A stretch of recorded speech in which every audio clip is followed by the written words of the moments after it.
নমস্কার, আমি শিপ্রা। আমার রান্নাঘরে আরও একটি রেসিপিতে আপনাদের সকলকে স্বাগত। দেখো আমাদের আম গাছে কত আম হয়েছে। এখান থেকে বড় দেখে একটা আম পেড়ে নিচ্ছি। চলো আজ বানাবো আম পোড়ার শরবত। এবার আমি কাঠের উনানে রান্না করেছি, উনানের মধ্যে আগুন আছে। এই আগুনের মধ্যে আমটা পোড়া দিয়ে দিচ্ছি। প্রায় 1 ঘন্টা মতো রেখে দিয়েছি। প্রায় 1 ঘন্টা পরে ফিরে এলাম। দেখুন আমটা কত সুন্দর পোড়া হয়ে গেছে। এবার তুলে নিচ্ছি। এবার তুলে জল দিয়ে ভালো করে ধুয়ে নিচ্ছি। আমের গায়ে ছাই লেগে আছে, এই জন্য জল দিয়ে ভালো করে ধুয়ে ঠান্ডা করে নিচ্ছি।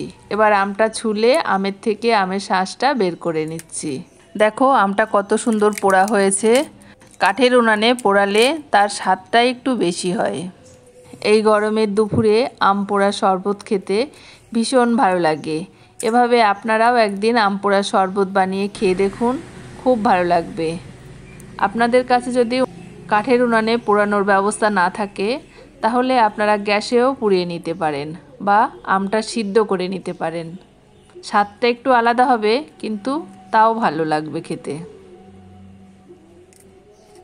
আমের থেকে আমের শাঁসটা পুরোটা বের করে নিয়েছি। এবার একটু জল দিয়ে দিচ্ছি। দিয়ে এই আঁটির থেকে আমের শাঁসটা পরিষ্কার করে আঁটিটা ফেলে দিচ্ছি। এবার একটা মিক্সিং জারের মধ্যে এই আমের শাঁসটা ঢেলে নিচ্ছি।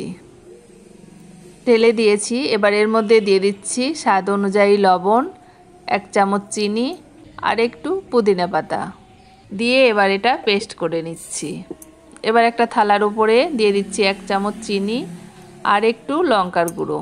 এবার গ্লাসের সঙ্গে একটু লেবুর রস মাখিয়ে এই চিনি আর লঙ্কার গুঁড়োর সঙ্গে গ্লাসটা গড়িয়ে নিচ্ছি। এখানে আমি চিনি দিয়েছি, তোমরা চিনির বদলে লবণও দিতে পারো। দেখুন গড়িয়ে নিয়েছি, কত সুন্দর লাগছে।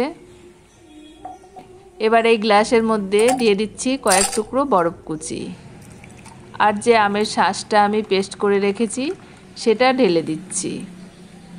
এখন প্রচণ্ড গরম, এই গরমের সময় আম পোড়া শরবত খেতে কিন্তু খুব ভালো লাগে। এবার ওপর থেকে দিয়ে দিচ্ছি আর একটু লেবুর রস আর একটু বিট নুন।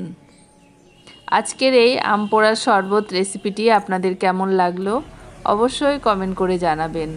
আর আমার পেজে বা চ্যানেলে নতুন হয়ে থাকলে পেজটিকে ফলো, চ্যানেলটিকে সাবস্ক্রাইব করে নেওয়ার অনুরোধ রইল। একটু আমের খোসা, একটু লেবু আর একটু পুদিনা পাতা দিয়ে শরবতটা সাজিয়ে দিচ্ছি। দেখুন কত সুন্দর হয়েছে। যেমন দেখতে সুন্দর হয়েছে তেমন খেতেও সুন্দর হয়েছিল।